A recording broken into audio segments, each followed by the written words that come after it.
So how does a giant company protect its people from a danger that's invisible, universal, and, yeah, potentially deadly? And we're not talking about faulty equipment here, we're talking about fatigue. Well, we got our hands on an internal corporate document that lays out the exact blueprint for tackling this problem, and we're going to walk through it step by step. Look, we've all felt tired, right? But when you're talking about high-stakes worlds like mining or heavy industry, tired just doesn't cut it. Fatigue becomes a critical safety risk. I mean, it messes with your judgment, slows your reaction time, and it can absolutely lead to disaster. So the real question is, how do you even begin to manage something so personal on a massive industrial scale? You know, the thing about fatigue is it's a silent threat. It can sneak past the best training, the safest gear, all of it. Because if the person in charge is exhausted, the risk of something going catastrophically wrong just skyrockets. And that's the challenge that every responsible industrial company has to face head-on. And this is the response. This is the Panaust Group's Fatigue Management Standard. Now, don't let that corporate-sounding title fool you. This is not just some poster with tips on getting more sleep. This thing is a complete playbook for systematically fighting fatigue across their entire global operation. Right up front, the document states its purpose, a consistent and systematic approach. And those are the key words.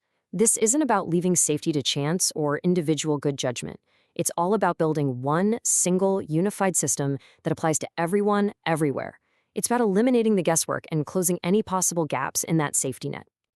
Okay, now you've got to pay attention to how they define a worker here. It is so broad. We're not just talking about full-time employees. This covers contractors, consultants, even students on work experience. Just this one definition tells you everything you need to know. The company's umbrella of responsibility covers every single person on site, no matter what their job title is. So how do you actually make this happen? How do you turn this document into reality? Well, their whole strategy is built on three main pillars: system design, worker support, and active monitoring. Let's break down that first one. All right, pillar number one. This is the foundation. Think of it like architecture. It's about designing the whole system, the whole structure of work, with fatigue in mind before a single person even starts their shift. It's about building safety right into the blueprint from day one. And here's what that blueprint looks like in action. First, it starts with the schedule itself, making sure everyone has a real opportunity to get enough sleep. Then they actively hunt for the highest risk roles and manage the rosters down to the hour, shift length, breaks, night shifts, all of it. And finally, they actually engineer the workplace to reduce things like noise and heat, stressors that just drain your energy. Each step just builds on the last to create this protective bubble. Okay, so once that system is designed, the focus zooms in on the individual. This second pillar is all about the real, tangible support and environment that you give each worker. We're moving from the big, abstract plan to the day-to-day reality of a person's life, both on and off the job. And this is where the policy gets super specific, with a really powerful hard and fast rule. 13 hours. That's the number. If any worker's total time, that's their commute and their shift combined, goes over 13 hours, special safety controls kick in immediately. It's a clear line in the sand to stop dangerously long days from ever happening.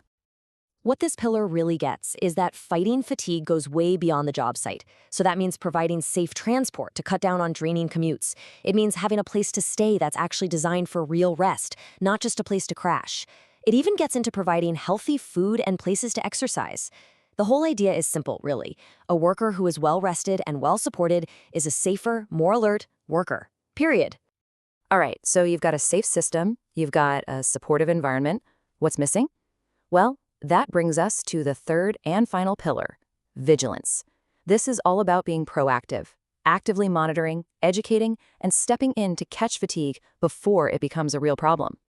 This pillar is all about creating a continuous feedback loop. So it kicks off with mandatory fatigue training for everyone. It includes medical checks that screen for fatigue-related risks. Then you have active programs on site to spot those early warning signs, and this is so important. If an incident does happen, they investigate if fatigue was a cause, and they feed that knowledge right back into the system to make it stronger. But listen, you can have the best blueprint on Earth, right? It means nothing if you don't have the people to build it. And that's where the human element comes in. The document makes it really clear that safety isn't just an order from the top down. It's a shared responsibility, where every single person has a part to play. This quote right here from the standard, It's crystal clear. And notice that word, shall. In policy speak, that's not a suggestion. That's an order. And look who it applies to.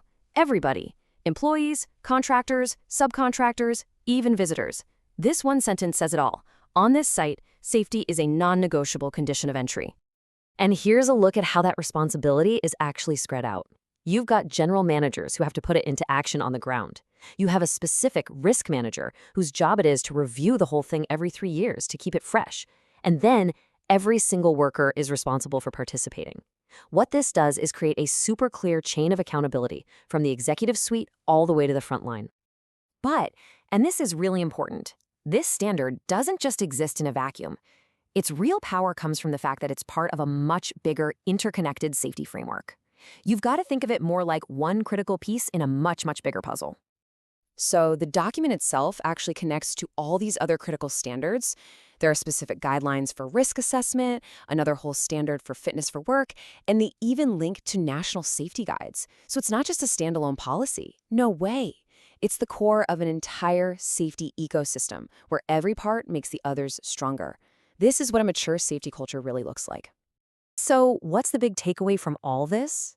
Well, it's that tackling a huge, complex problem like fatigue isn't about one simple rule or some poster on the wall. It's about intentionally building a multi-layered system of protection. It's about designing a culture of safety from the ground up. And that kind of leaves us with one final thought. We've just walked through one company's blueprint, right? It's built on systems, support, and everyone taking responsibility. It really makes you think, in your own life, beyond all the official rules and regulations, what's the one thing that truly makes a workplace feel safe?